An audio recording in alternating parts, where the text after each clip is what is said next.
Yes, Jaja Morph here. I got a public announcement. You need to get this book, Modern African Art. If you want to know the real history about art, it starts here. Make sure you go grab that. I've started reading it. Jeez.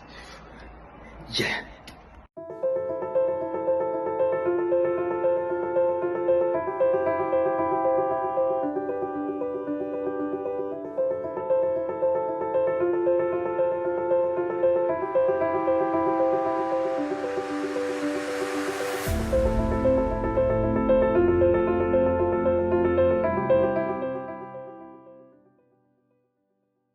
So I'm here today, I'm in Shoreditch station.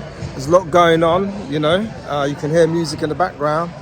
And I'm about to go to some film networking event. It's a party of filmmakers, you know, who've made films. So yeah, based on that, it should be something interesting. This is the area around the station. You can see it's very colourful, a lot going on, yeah. The Shoreditch station itself, it's quite buzzing. We've got a Brox Park not too far from here.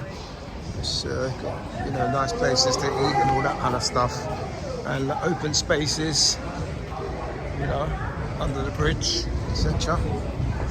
So yeah, I'm looking forward to it because it's a nice sunny day and it's a good day to go out, you know what I mean? It's a Sunday, it's not much going on really. So, but it looks like London's a buzz, yeah? I think because the festivals, a lot of people go to festivals and stuff like that. So I saw a lot of people in the station on their way. So this is Brox Park, somewhere we go sometimes. If there's a really good sort of dance session going on there, we'll go there. And the meal, you can get some decent meals sometimes there as well. So if you've heard of Brox Park, you're wondering what it's like, this is what it's like. But in there, there's also shops, you know, you can get some trendy clothing and stuff like that. So this is happening, it's Shoreditch High Street, going to Bethnal Green around there. And if you go this way and you turn left, that's to the city.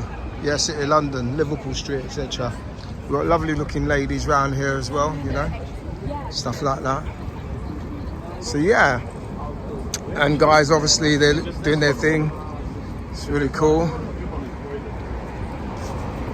And there's lots of graffiti on the wall, you can see.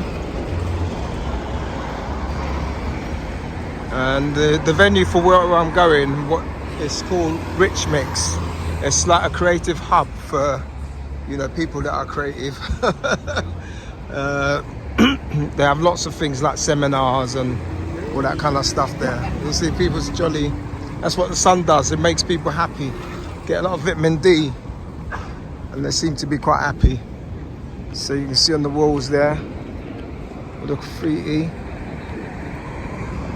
Very interesting. So from here people can go to a place like Brick Lane, you know, there's lots of eateries down there. Yeah. Or you can go to a place like Islington. It's not, you know, you've got a train station that takes you outside a little bit and it can even take you all the way down to Croydon. Pretty interesting. So I'm walking on my way to Rich Mix itself, which is on the left hand side. Be there very soon. You see people are just chilling. Some are in bars. And yeah, good vibe at the moment. Pretty cool. I'm approaching Rich Mix. Let's turn it around so you can see what I'm saying. Rich Mix there on the left hand side. See my man on his skateboard there. Doing his tricks. So it's a big building. Not sure how it's funded, but it's probably, you know, local government or arts councils or something, you know. So all the skateboarders outside relaxing, chilling, doing their thing, videoing me while I'm videoing them, as you can see.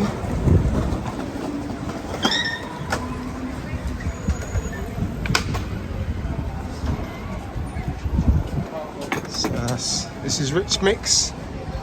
Last time I came here there was something about the well, it was an exhibition and a big talk and stuff, but yeah, Rich Mix. See, it's nice in there. A lot of people standing. That's probably where I'm gonna go. And hi matey. Hiya. Is there something going on today about film network? Yeah. Okay. Have you booked in for it? Yeah, I have. Cool. Can I sign you in? Yeah, please. That obviously is also direct industry mentorship with the BFI, with Doc Society, and if you're an animator and you're a runner-up or the winner, then you get direct industry mentorship with Animate projects. So submit your film. Just can be any genre, any short film.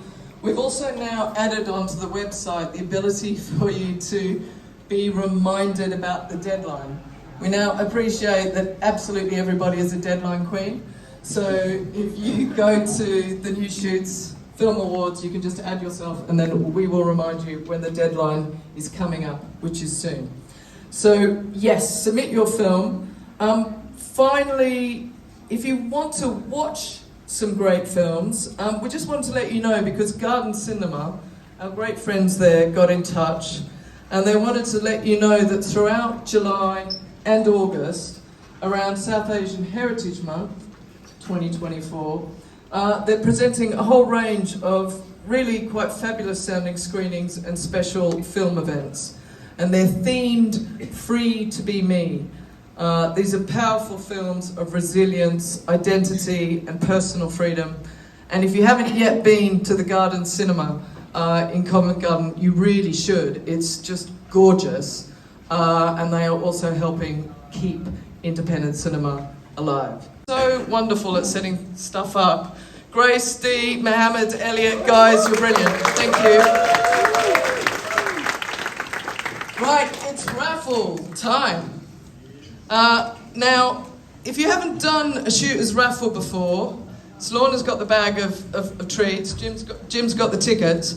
There is one rule for the raffle, and that rule is, if your number is, I was going to say spoken out? No. If your number is read out, you have to say in a very big voice, me, or yes, or bingo, or something, loudly, and you've got to get to the front of the stage really fast. Right, front row, because personally we just think a fast raffle is a good raffle. And no one claims it hard and fast. I'm just going to say dead and move on. Right. Stand by. The first thing I want to show you though, okay, yes.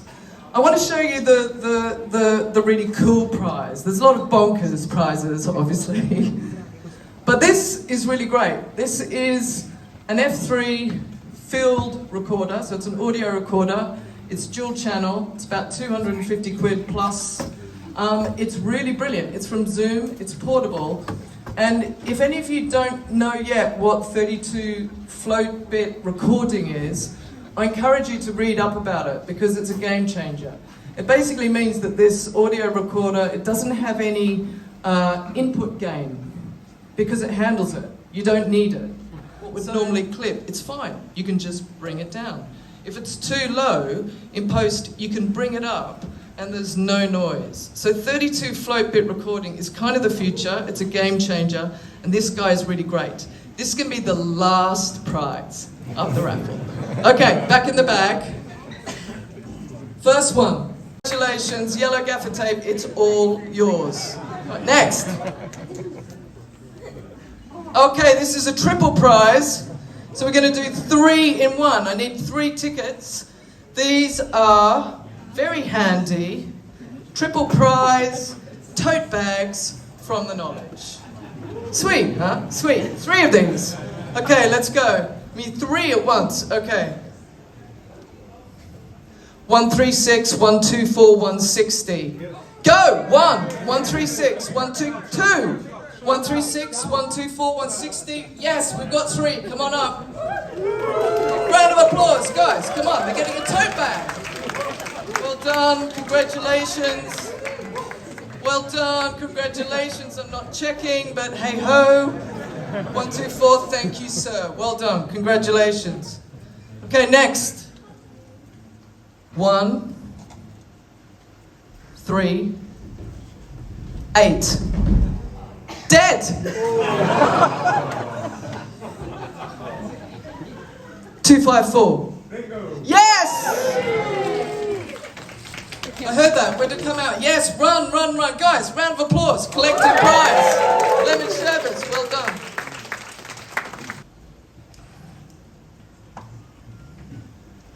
We've not had that number. It's not possible. 126. 126, dead. 229. Bingo. Yes! Look, guys, be enthusiastic. You got a story for the notebook. Well done you. Congratulations. Thank you very much. What else is in the bag? They're so amazing, these prizes. Big round of applause for this person. 232. Yes! Oh, mate, you are perfect for these. Absolutely perfect. Congratulations, guys. Round of applause for him. Well done. Well done. Congratulations. Put 'em on. I think there's one more. 2, 2, 7. Woo! Yeah! Perfect. Congratulations. Okay, final prize. This guy is good. The F3 field recorder is going to work with me. 2. No. Sorry, 1, 2.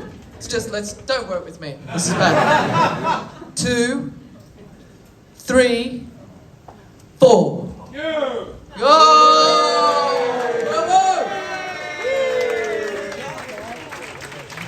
The big one, well done you, take it away. Give him a round of applause, guys. Okay, fantastic, thank you all. Jijo will be here at 6 p.m. You don't need to necessarily bag your seats, feel free to kind of talk to each other. There are more seats and benches over there. And I just want to do a special shout out to the Shooting People members, director, producer Christopher Sharp and cinematographer Sam Bensteed for their film Bobby Wine, The People's President, which snagged a dual nomination for Televisual Best Current Affairs Documentary and Best Cinema Documentary. So well done to them. And the other 78. A big and a very stylish whoop, I would say, to the 2 shooters who screened at Cannes. To Rangano Nioni with her surrealist comedy feature on becoming a guinea fowl, and also to Asyeya Segalovic, who took home joint second Cine Foundation Award for her short Out the Window Through the Wall. Wanted to shout out to the 26 shooters who had films shortlisted for the 2023 Beefers. A special congrats to Alice Russell, who won both the Raindance Maverick Award and also Best Feature Doc for If the Streets Were on Fire. Also to Savannah Leaf, who snagged the Douglas Hickscock Award, now that's the Best Debut Director, with Earth Mama. And to Jonathan Gale, who won Best Effects with The Kitchen, and to Connie Farr, who won Best Music Supervision for All of Us Strangers. The producer team, that's Yasmin Affix and Elizabeth Rufai, with their short Jellyfish and the Lobster, which won the BAFTA for the Best British Short, and it's about 2 non-conformist and unapologetic patients of a care home. Check it out. Jellyfish and the Lobster, well done them. To the 60 shooters who screened at our personal favourite, the London Short Film Festival, the director of which, Phil, is here. Is Phil going to wave at me, or is he going to not wave at me? Where's Phil? Where's Phil? Oh, good, the audience lights. Well done, Elliot. Phil, are you here? There he is. Anyone thinking about submitting to the London Short Film Festival, Phil is the artistic director. Wonderful man, wonderful festival. Left on here finally is, 16 shooters screened shorts and features at BFI Flair, yay the queer filmmakers, and 6 shooters went off to Berlinale Talents. Finally, I did want to also say a massive thank you. As you know, we run these New Shoots events here at Rich Mix in London, also online, and I just wanted to thank the bold, inventive short filmmakers who joined us for our most recent online event, which was called filmmaking with fuck all money. It was immensely helpful and super eye-opening, and you can also watch a recording of that on the website, which is also a nice segue into introducing you to the very brilliant, the very inspiring, and the very lovely Jijo. Jijo is a British-Indian screenwriter, producer, and director.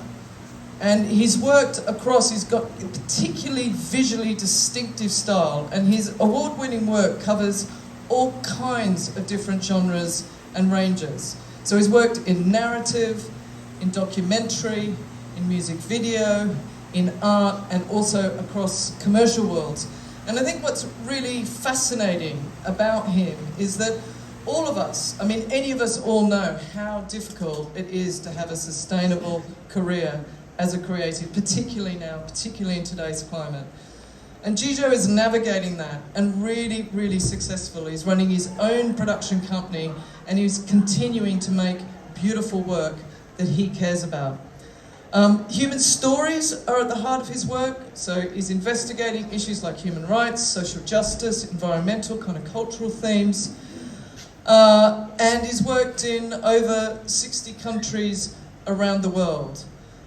He's also the writer of 4 narrative shorts, and one of his most recent short films, Moonlight Dreams, launched recently online as part of Omeletto and Nowness. He's got factual credits as a self-shooting director, producer, clients like BBC 2, BBC 4, Paramount, Discovery Asia and Channel 4. He's worked with Decca Records and Universal Music Group on music videos and in the arts. He recently directed a 6-part performance film series called Silent Spaces, which was co-commissioned. And this is such an interesting group, and I think we'll learn a lot by talking with him about how he gets support. It's a really interesting group, this, which was co-commissioned by the British Museum, the Arts Council, WeTransfer, and the SDA charity. To get a sense of the range of his work, we wanted to just quickly play you his reel.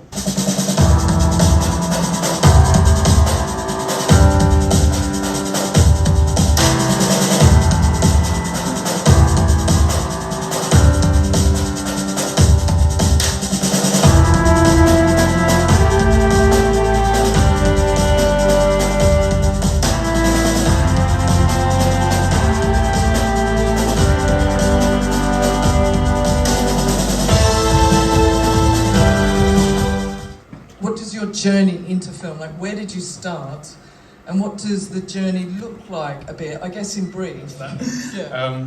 Yeah, it's always tricky to do that life in a nutshell answer. Yes. Firstly, it's nuts being here because I've been in that audience so many times, and the Shooting People community is like one of my favorites. The newsletters kept me going and kept me connected to people all the time, so awesome being here with you guys.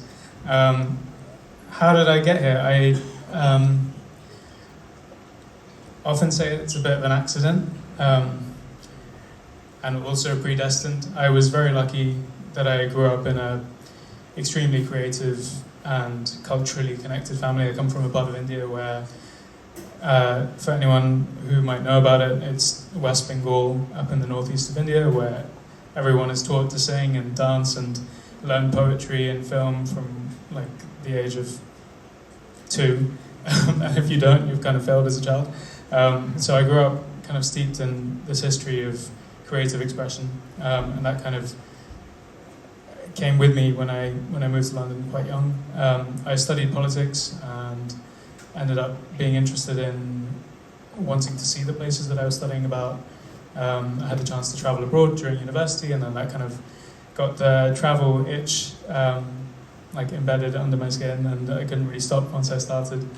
And yeah, it made me exposed, I guess, to the way in which stories can have such a tangible impact on our reality, on the types of things that people talk about at dinner tables or go to sleep thinking about before they go to bed, or the things that wake them up in the morning. And initially that was in a factual context. That was with stories around news, stories around wanting to cover world political, social events, moments of kind of social breakthrough. It was the kind of second wave of the Arab Spring when I was at university, and that got me interested in the world of visual storytelling and how single images sometimes can spark or kind of be a catalyst to sparking change. That opened up the door towards working in, freelancing and starting to get curious about the industry of visual storytelling, and that was across news, magazines, print, film, documentary, and then people started asking for more video content the more I traveled around. In the very, very early days, I won a camera from a competition because I got really obsessed with taking photographs on my iPhone. I discovered there's a page on, I don't know if it exists anymore, on Ryanair, where you don't select a destination, but you put in your budget, and it tells you how far you can go. So I used that quite often, and I ended up in lots of amazing places that I didn't know about before, shooting on my iPhone, and then eventually I won this award and won a small DSLR, and that's when I got to go to Egypt.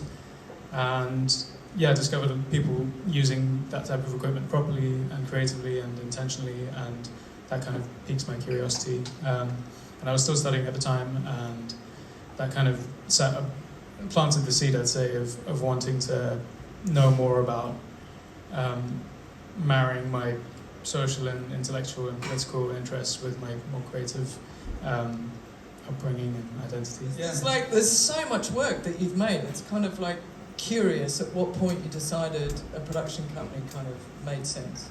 It's a really good question, and I often have this conversation with friends who don't have production companies, and we're talking about the benefits and costs of setting one up, why you would do it. It is a bit of work.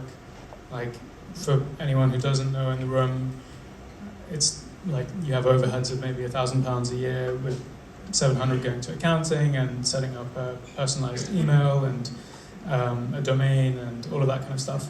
But what it can get you is a sense of legitimacy. Sometimes it can open the door towards pitching for briefs that you might not necessarily qualify for as an individual.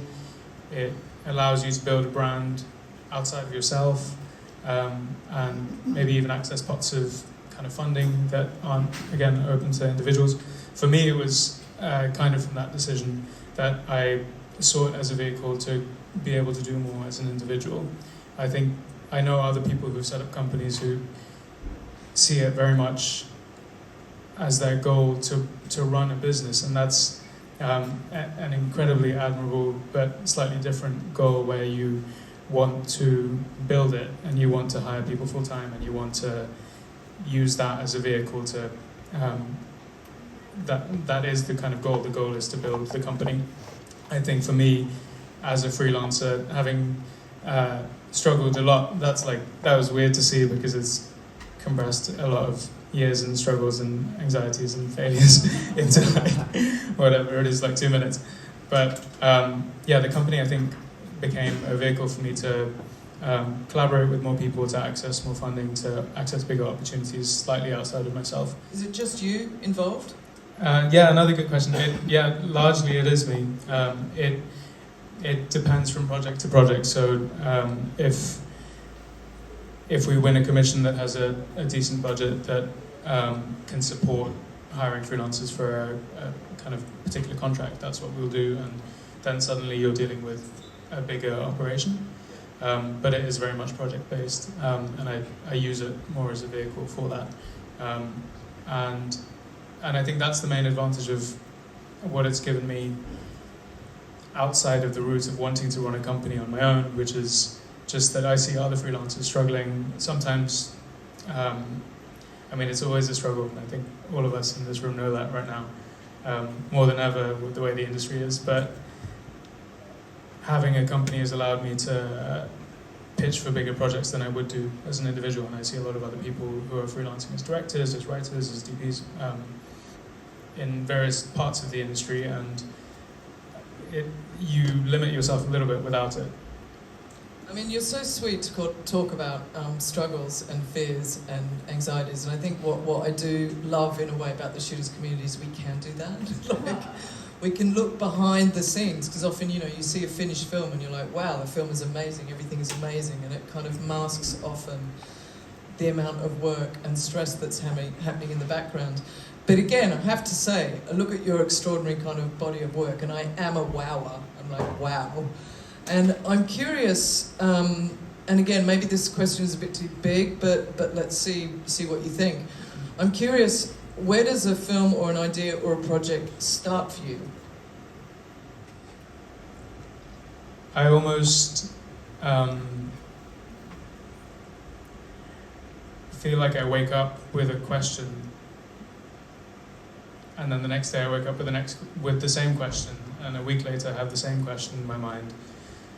And often that question isn't expressed in words.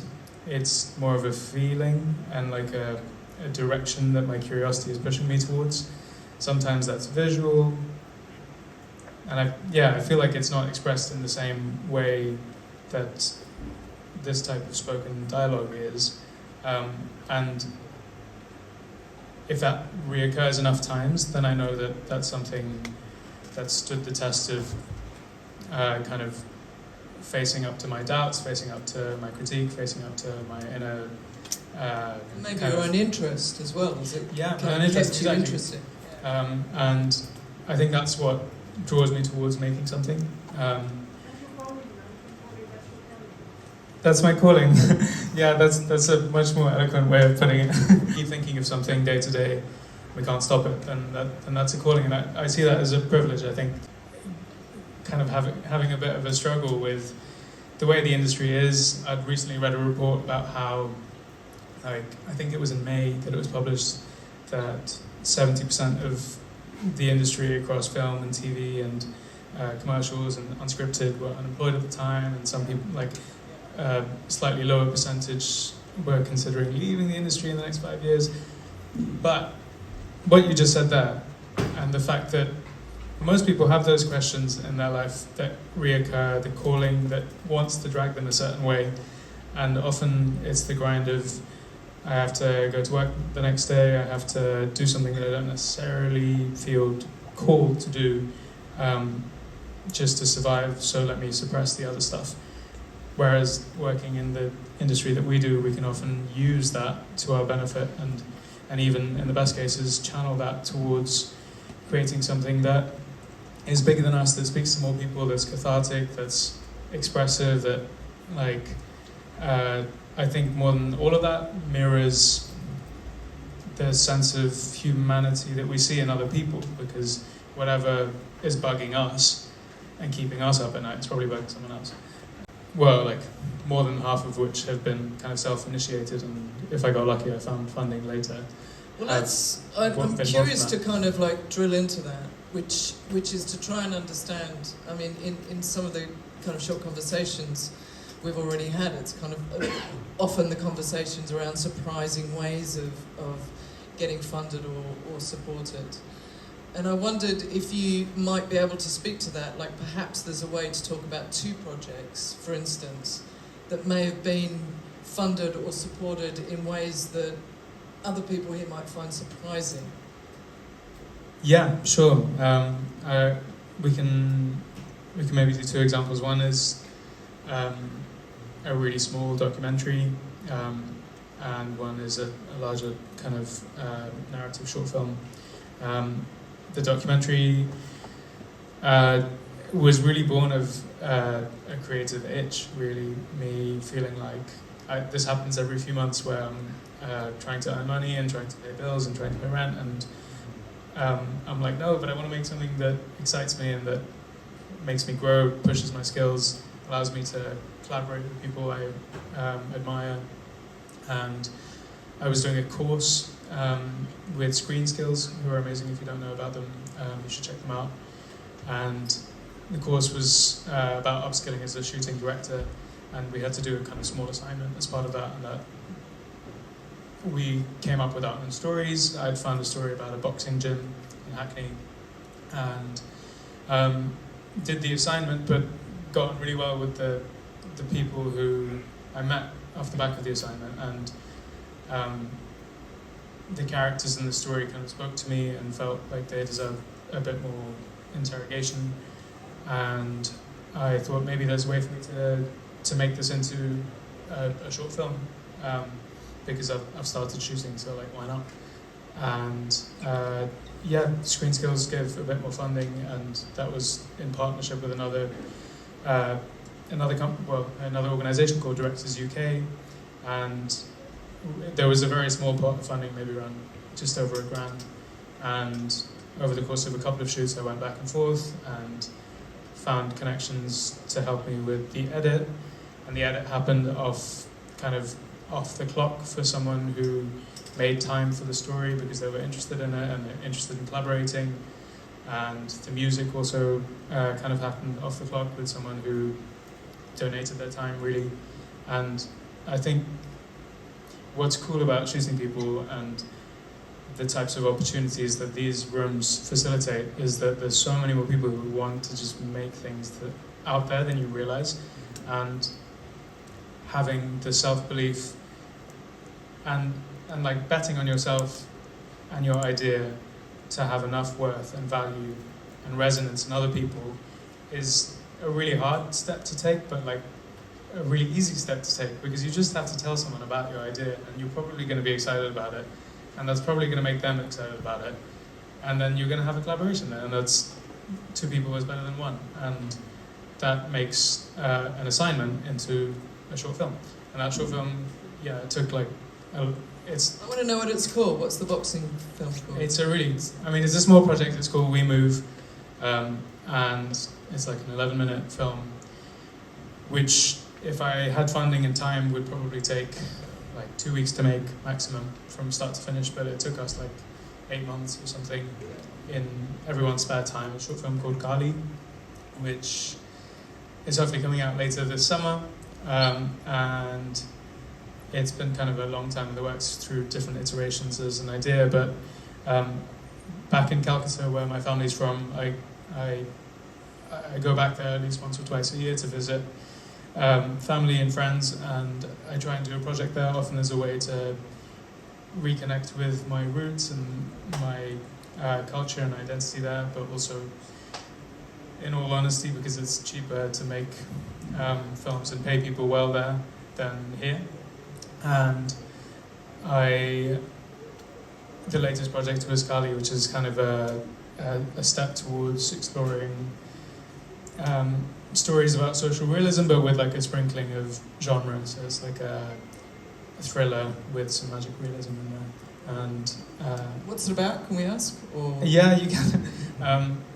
It's in a nutshell about a sister who goes on a revenge spree, trying to hold to account the person who is responsible for her twins' murder. In the middle? Are you picking up production money? It was, we kind of got into the ugly position of having to do a bit of a tiny reshoot, so it was in the middle, more or less. And I was lucky that old friends that I had in India have now found their way to being interested in film, and through the connections they had, like someone knows someone knows someone knows someone, and there were producers who were keen on supporting new Indian voices, or new cinematic voices from India, and that's when they kind of got more interested.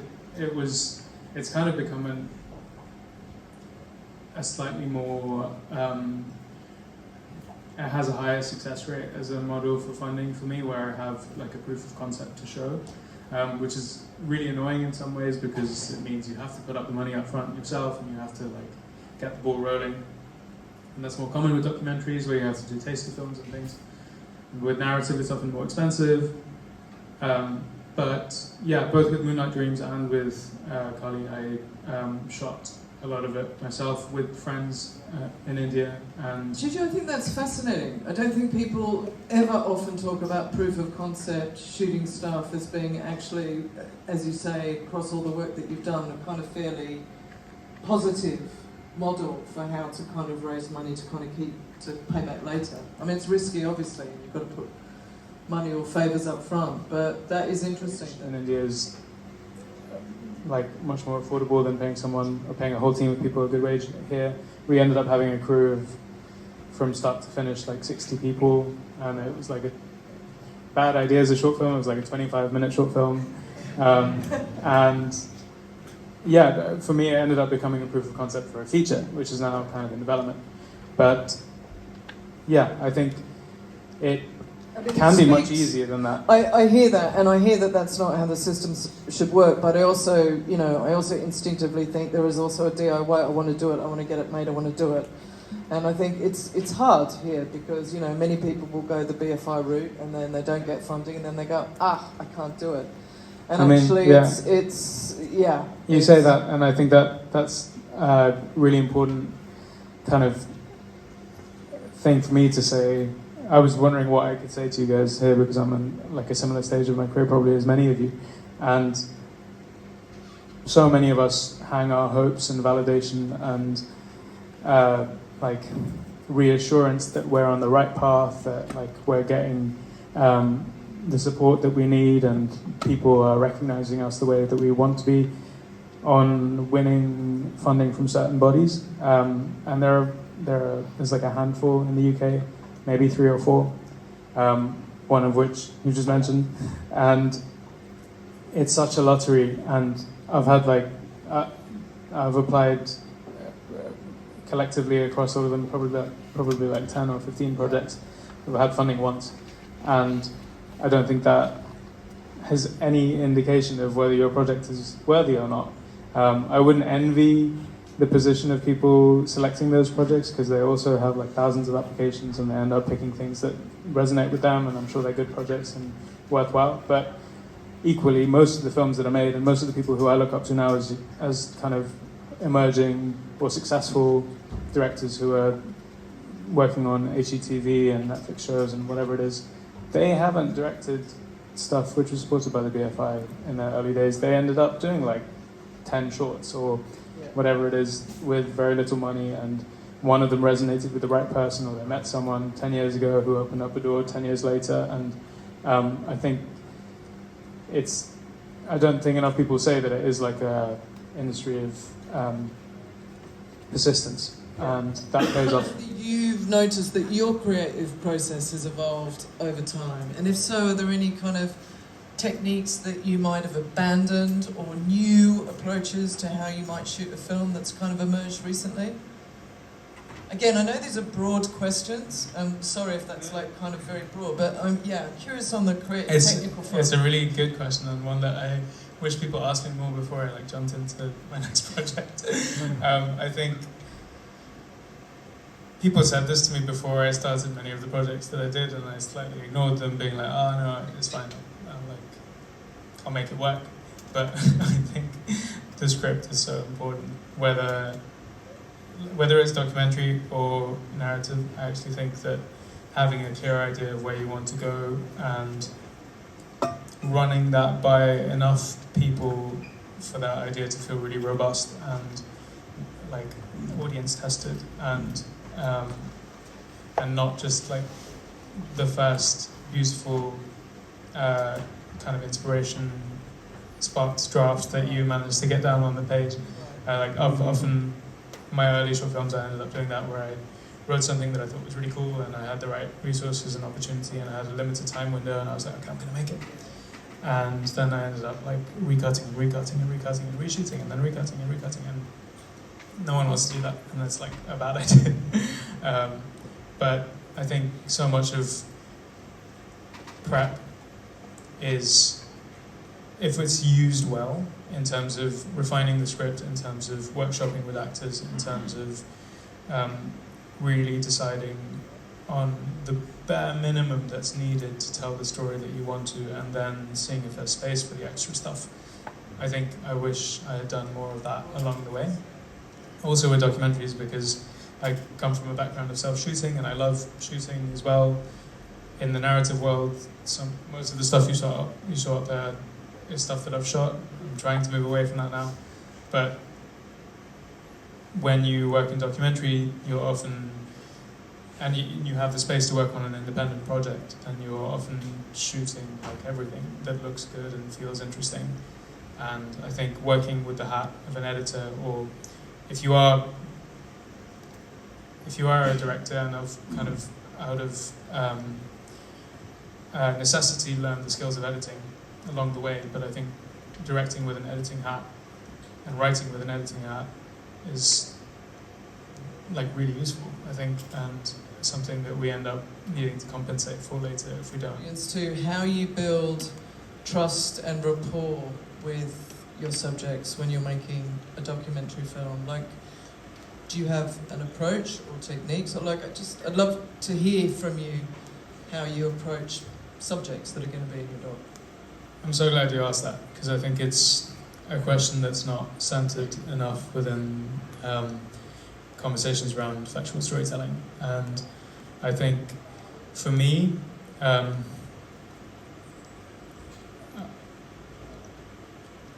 think I struggled with the balance between, I think if I didn't have a camera, I would just sit in a room with people and ask them questions all day and record everything and end up with like way too many rushes to do anything constructive with. The other side of your brain as an editor, as a producer, as a director is thinking, how can I direct this towards the story I want to tell or the story that's emerging from this person's experience? And I think negotiating that relationship between genuine curiosity, genuine empathy, genuine sensitivity towards someone's situation in a way that respects who they are and their angle towards being involved, with your own angle, which is wanting to tell a story and wanting to make a film and wanting to hopefully make a film that they're proud of as well, sometimes, is quite a tricky kind of balance to navigate. And I think being much more conscious about that when you step into the room is important.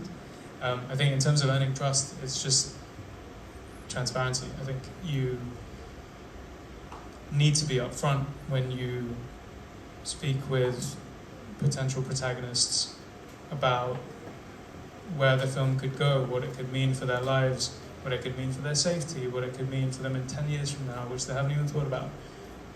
You need to be open to them saying why kind of participating in the film is important to them, because it may be completely unrelated to your goals as a director.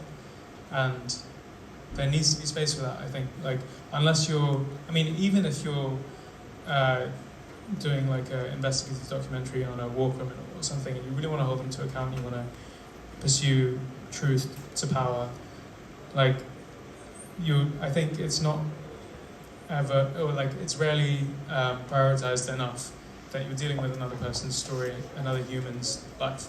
And we see like tragic cases of this often, to varying degrees, from like reality TV where producers manipulate people into saying things and doing things under false pretenses. Some of the stuff in the real it's weird that it's in the real, but it's my work as a shooting PD, which has fortunately helped kind of pay the bills over time, has taken me across very different genres, from like very observational work to like constructed reality work, working with directors who've done stuff on like Geordie Shore, and it's a very different experience. But I think coming to terms with how producers in certain stories or certain scenarios work with contributors to get what they want, and like the power balance there that is often just, I don't want to say it's good or bad, but it's just not well thought enough about, and people aren't empowered enough with knowledge to make that decision consciously. I think that's a big problem. So I think, yeah, how do you earn trust? Just by being transparent and honest about your intentions, and then coming to that scenario from a place of genuine curiosity, hopefully, instead of wanting to like extract stuff. And one of the best ways is to reach out to the EPs or people who work, it's a weird title, it's called like often new business director or like head of new business at production companies. There's a great magazine called Televisual that comes out every year that kind of does a industry roundup of the top 30 commercial production companies, and you'll find the ones that you want to be speaking to there. You can find the websites. On the websites, they often have the contact details for the EPs or the new business people. You can reach out to them and try and find time to set up like a hello, I work on this kind of stuff. Is there an opportunity to collaborate? That's one way to do it. The other way is if you want to get signed by one of them, they often have rosters of directors who get the bigger jobs, and that's more like in the world of the workflow is there's a creative agency who will be approached by a brand with a brief, and the creative agency will then shop that brief around to 2 or 3 different production companies who will pitch their directors to bid, basically, and you'll have to, if you're lucky, you'll get paid to make a pitch. Most of the time you won't get paid to make a pitch, but you'll put together treatments on how you would approach a project as a director. So one of the skills that you want to develop is making treatments and having like a big library of references. Instagram's like a good place to find references, and ShopDeck is another place which has now started doing kind of stills as well as little clips of videos. But building treatments. ShopDeck is probably worth explaining. It's okay, an archive. Yeah, maybe we should explain. ShopDeck's a website where you can get, I think, like a 2-week free trial, which is great, and it is an archive, a searchable archive for initially stills from films. It now includes music videos and commercials as well, and clips most recently. So you can look for like a silhouetted man on top of a mountain at sunrise in South America, for instance. And it's a 35mm like still. Yeah, I mean, it's beautiful. exactly. It's kind of cinematic stuff. So yeah. So it's great for building treatments, or sometimes now sizzle reels, which are like shot deck. ShopDeck. Yeah. ShopDeck.com. Outside of that, more in like the wild west of like Instagram creator land, where like people are insanely good self-shooters, content makers, filmmakers of their own right. Outside of this whole system, you can reach out to brands and their, like, specifically their branding managers sometimes to see if you can do collaborations. There are companies like WeTransfer, for instance. There's other ones like you might find a clothing company that has an angle towards sustainability, and say you want to make a film about sustainability in South America, and you realize that Patagonia has made a couple of films like that in the past. You might reach out to their branding director and say that we're going to make this film, this is our budget, can you contribute to it? And those opportunities definitely exist, and they're not really advertised. You kind of have to just find them. But one website, which I've used a lot, like I wish I was sponsored by these guys, is called Rocket Reach, which is like normally used by sales geeks, but you can, if you find the right name of someone and they have a LinkedIn page, you can put them into Rocket Reach and you'll find their email, and that's kind of opened the door for a lot of relationships for me as well. What have you found to be challenging at the start, and what do you still find challenging today? There's a lot of questions in there, but good ones. I'll try and answer. Writing, for me, was actually really hard as a skill to learn in terms of script format. I love writing normally, and I feel like I always thought I was quite a good writer until I started trying to write scripts, and then I realized that I overwrite a lot. I think when it comes to building a narrative into it, we already formed as like mini scenes, and I see that play out. I think a lot of people think very differently. They think of characters, they think of conflict, as you said, they think of themes even. For me, I think slightly more visually, where a moment arises and then I try and dig into that more and find the themes that tie them together and see if there's a character arc that can that I can draw on, maybe personal experiences or something true to weave into that. I think the writing practice itself, the biggest lesson I've learned is, which I find now as hard as I did when I started, so that's the only answer I have, is that it's so much about rewriting, and I really still struggle with that now, that it's hard enough to get started, it's hard enough to like finish whatever it is, your first pilot, 60 pages. That's going to take you like at least 2 weeks of like solid writing to do. And then you realize you've only got to like 10% of the journey, and most of what you need to do is rewrite and rewrite and rewrite and rewrite. And with short films, I think that's really not prioritized enough.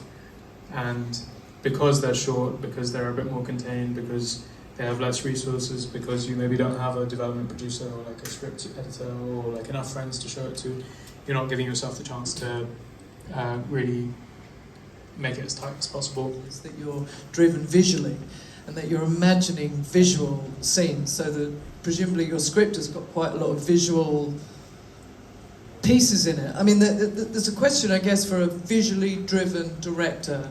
How do you balance that to the demands of a script?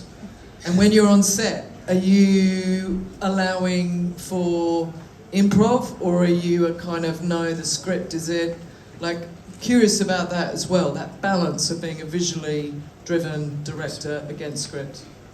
Yeah, I think to answer the first part, I think in terms of writing and balancing how I visualize a story in my head and translate that onto page, I think my process now and what I'm trying to follow is that the first script I write will read much more like a novel than it will a script, and it will have these beautiful, rich descriptions, and I'm sure for a director they'll be like, oh, this is so cool, and like, oh, nice moment, and you're describing the light, and like the way it falls on this person's hair, which is like flapping across their face with the wind.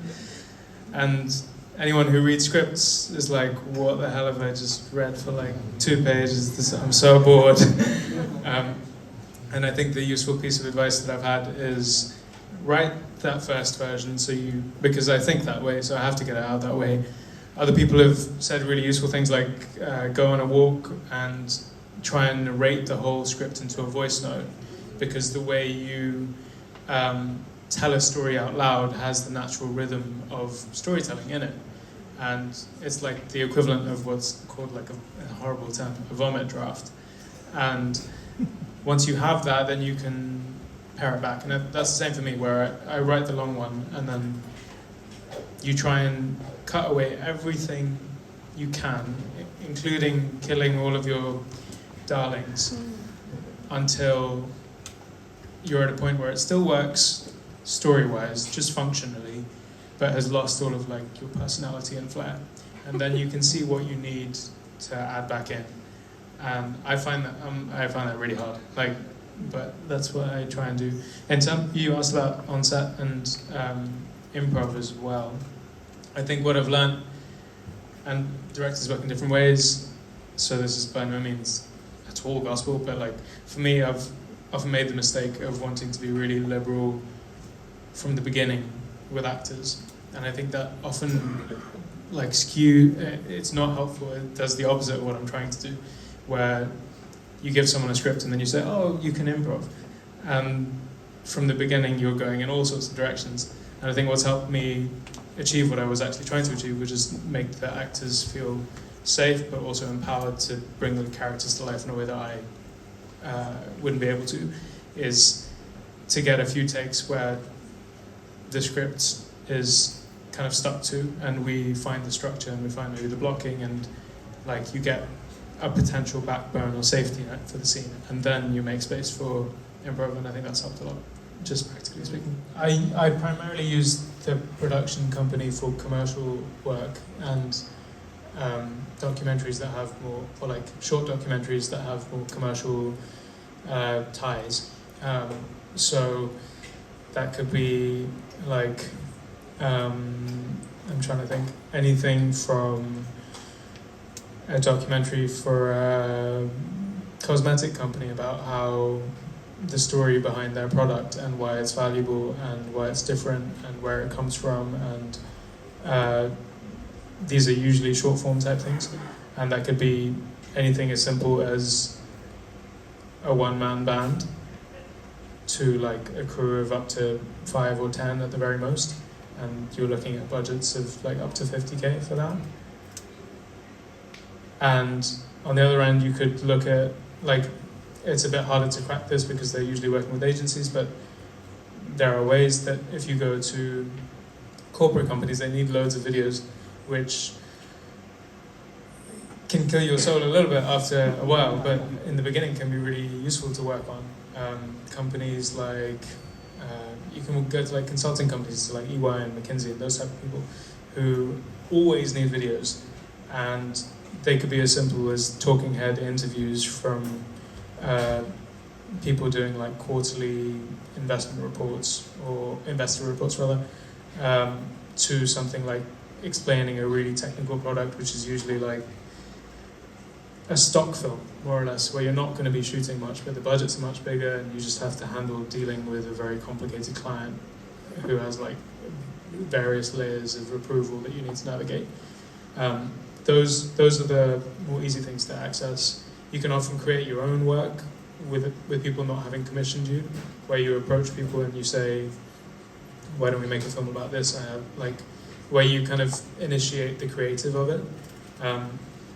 In the beginning, I think, like the traditional model would be, back in the day, you would have a brand or a company that would reach out to an advertising agency that would come up with the creative, who would then commission a production company, and the production company may or may not have in-house directors, or they'll hire an external director, and they'll put together the product. And it would be that chain of events, but you can bridge a lot of that with smaller, like emerging brands who are making loads of money, but might not have the time or capacity or like a creative director on their staff to like come up with a cool ad. There might be like a trainer, like an independent trainer company in Shoreditch probably, who need like a really cool 60-second Instagram ad of people running around town when it's sunny, and that will take you like a week to make from start to finish. But they'll have budget for that, and they wouldn't have thought of that necessarily. Or they might have thought of like, they might be doing social stuff, but you might say, hey, I can improve that a lot by putting these resources together. I have the back end, I have the crew, I have the experience.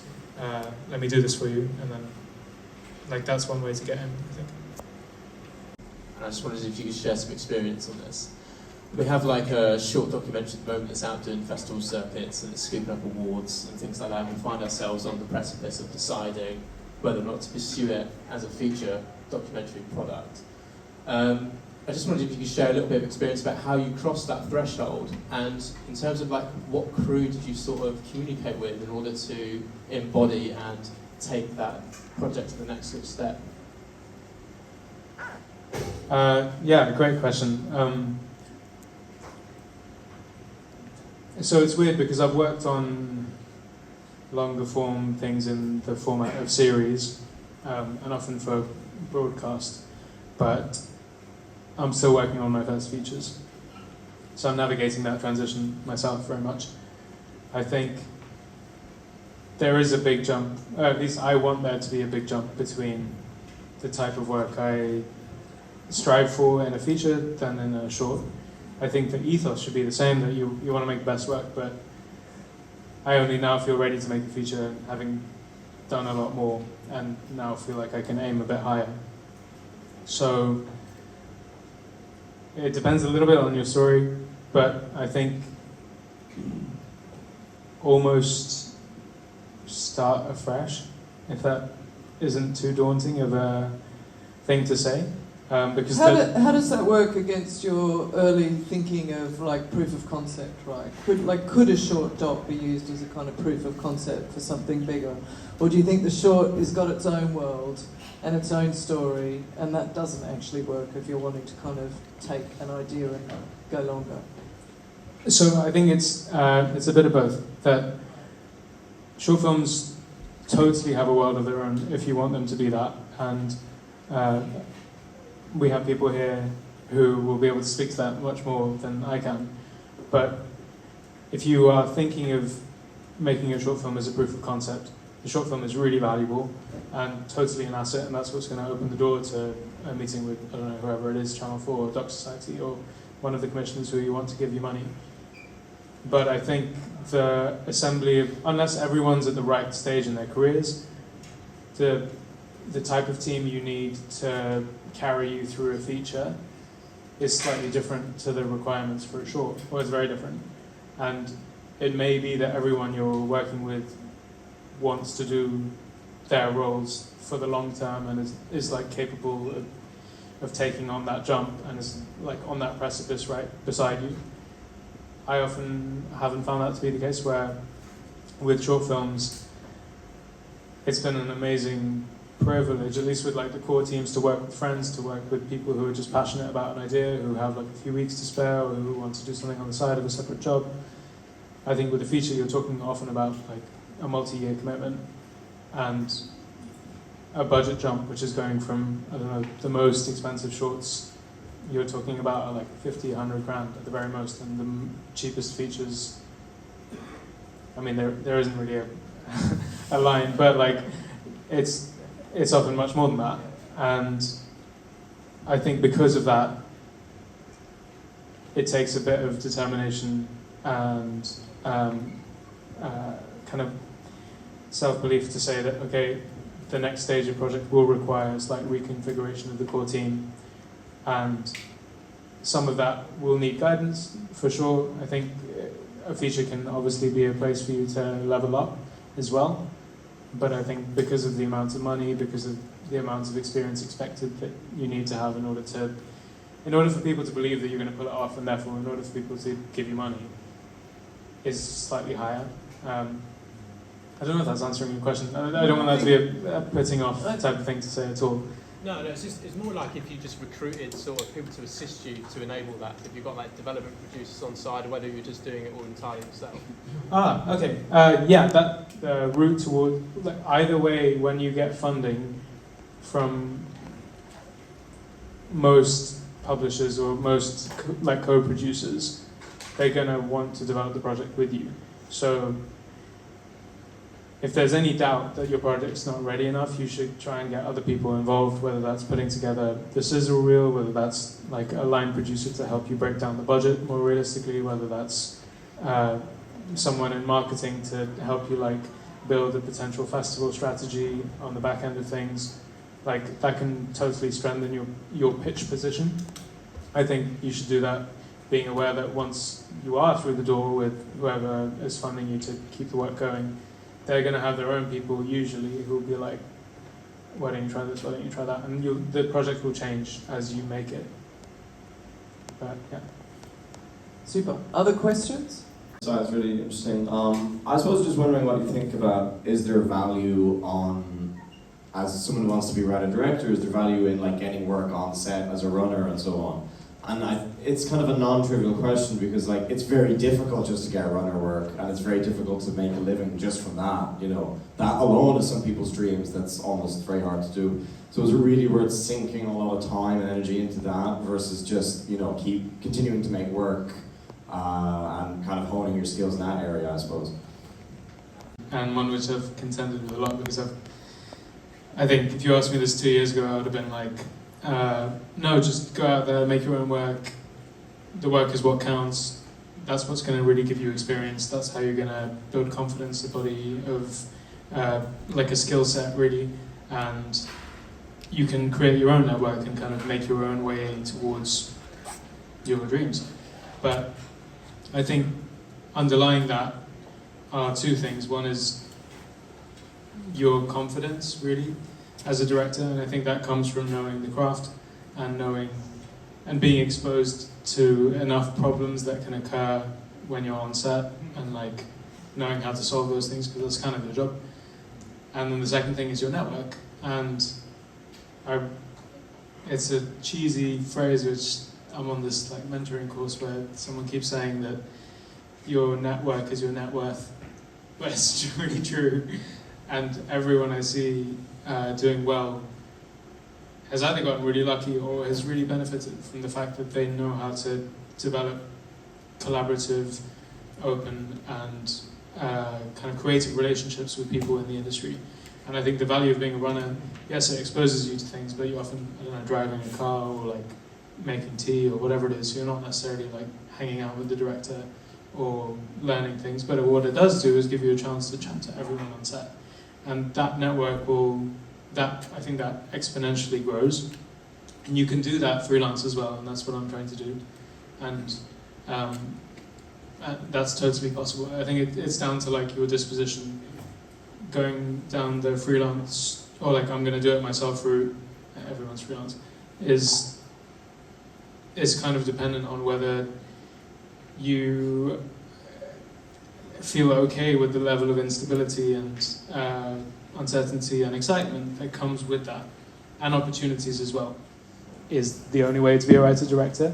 And I think that's really important for people to hopefully realize, because when I was starting to get into the industry, everyone was saying, be a runner.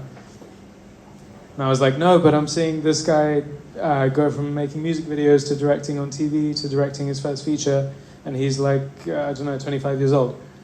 And those people are still the odd examples who we shouldn't try and see as the norm. But I think now more than ever, there is space for you to create your own path towards making films, which are outside of the limitations and expectations that traditionally people have placed on society for women, for people of color, for people of like working class, people emerging really, that you don't have to go by the system. I think if you are confident enough in your work, if you build the right network, if you make work that you're passionate about, and you can hopefully speak about it in a way that is representative of that passion, then people will vibe off that. And I think I believe, and I kind of have to keep believing, that that's enough, and that will take us to the next step. I know there's been a lot of questions that have come into the shooters community, often about, as directors, producers, how much time should I be putting into getting my film distributed? That it's costly, there's the festival circuit, and then there's the huge amount of work that's involved in trying to get it onto different platforms. And yet people want that kind of exposure. What's your approach at the moment to how you think about distribution of some of your work? Yeah, another really good question. I think nowadays I'm trying to see it project by project as opposed to across the board.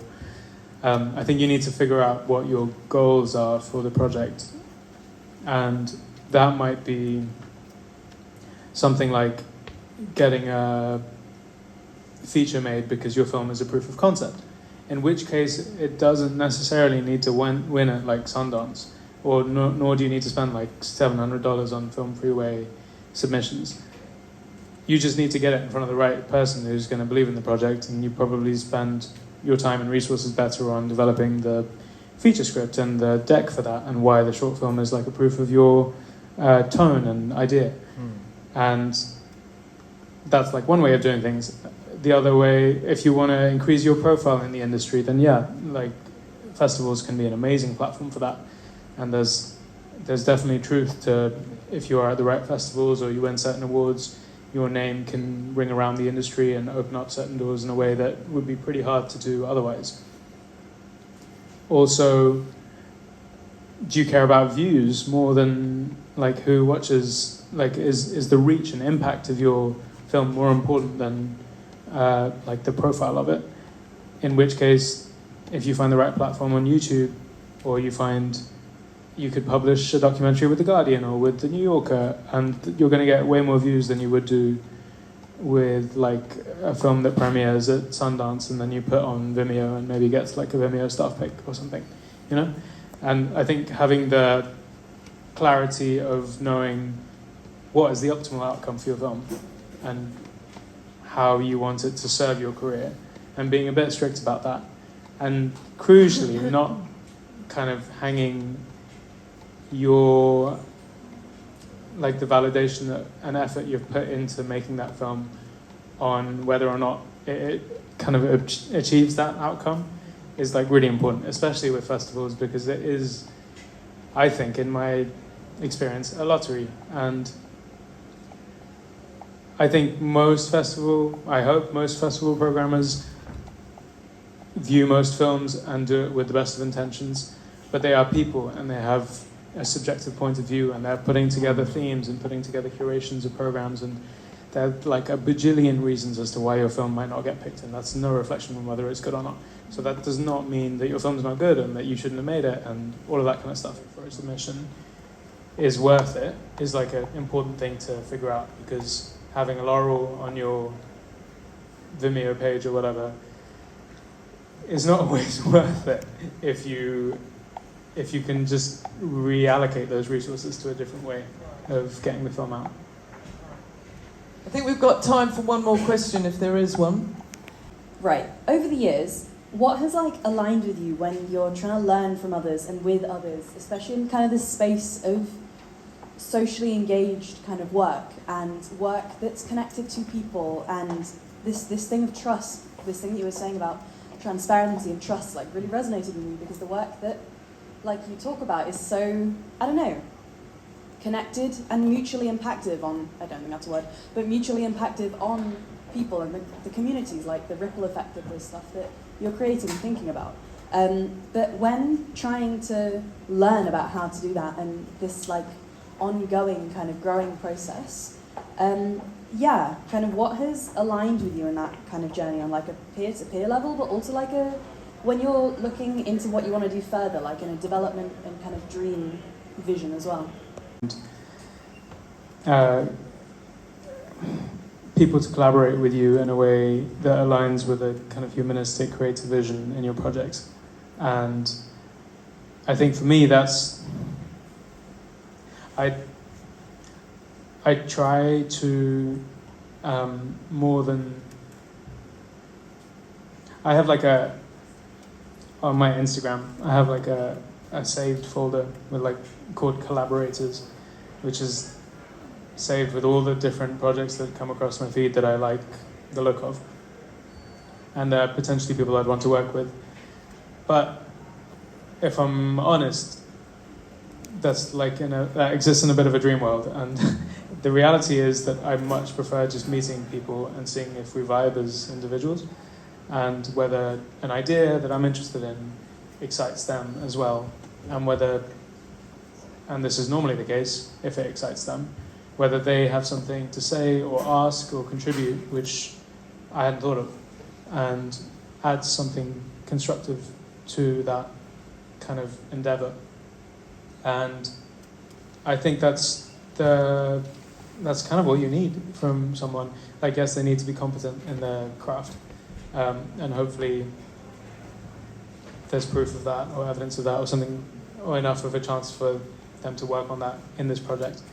But I think you need to just work with people who you vibe with, which again kind of ties around to the networking part of things, where we often spend so much time obsessing over whether we're good enough professionally, whether we come across confidently enough, whether we have enough credits, whether we have the right credits, whether we've won enough awards. But actually, when you meet someone and you vibe with them and you get them excited, they're going to want to work with you, even if you haven't done what you think you need to be in that position. And that kind of meets two objectives for me. One is working with people I want to work with and who I admire, and one is wanting to work with people who I enjoy hanging out with.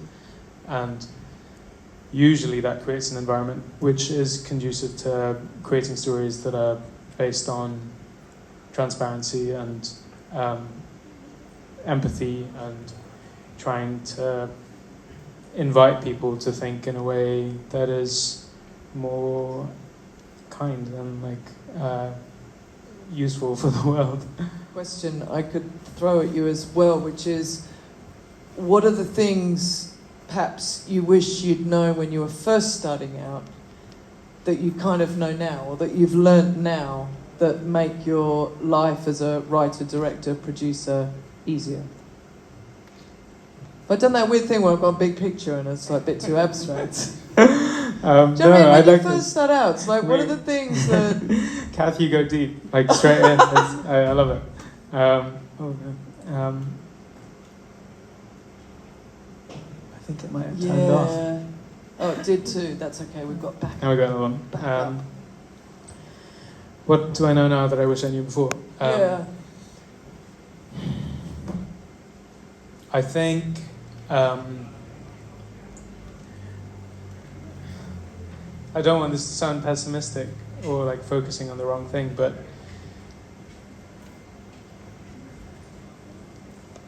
we face failure so much in our lives as creatives, or what we might think of as failure, whether that's like a rejection from a fund, or like not getting into a festival, or feeling like we haven't raised enough money, or feeling like our work's not good enough, or all of this kind of stuff. And that really weighed me down in the initial years, especially as a freelancer, especially like I studied politics. I thought I was going to become a lawyer. I thought I was going to become a politician. I thought I was going to have money. I'm from an Indian family. My dad was like, oh, we have another creative in the family? What the hell? But knowing that is just part of the process, and each failure makes you stronger and makes you sharper, and is an opportunity for you to do better, really. That's not discounting space for feeling difficult things and processing difficult feelings and feeling sad, but there is an opportunity there for each of these experiences to push you further along. And there's like a quote which I'm gonna badly rehash now, which is usually more from like a founder startup context, but somewhere someone said that you're only like 10 no's away from a yes. And that really reframed my like wiring in my brain, and I really think that's the way it works. It is an industry where there's a lot of talented people, there's a lot of stuff getting made, and we're all trying to vie for like big opportunities, but we got to stick with it, and we got to believe in ourselves, and a no is just part of it. It's an opportunity for you to get sharper and stronger and better. And I wish I had that like tattooed on my arm when I started out, because yeah, we waste so much time being like, oh, I'm not good enough. But no, you all are. Like, yeah, you all are. Guys, that's the most amazing place to finish. I feel stronger and better. A big round of applause. Jijo, so honest, so beautiful, so raw, so inspiring. Thank you so much. And Carly, we should say, that's the one that's coming out. How do we see it? Now I'm going to say I have no idea where I'm going to release this film. But like, stay tuned to my Instagram or something. I'm sure I'm going to shout about it. But, yeah. We need the Instagram for Jijo. This is going to confuse all of you. Jijo is my nickname, which is I'm from a part of India where everyone has nicknames, and that's what I grew up being called, because no one calls each other by their first names. But my real name, my legal name, is Souvid, which is Souvid, and that's my Instagram. So follow Souvid on Instagram, find out when Carly's coming out. I know you're also working on your debut science fiction feature. We're going to eyes peel for that. Guys, thank him. What a beautiful, beautiful, inspiring, lovely, amazing creative. Thank you.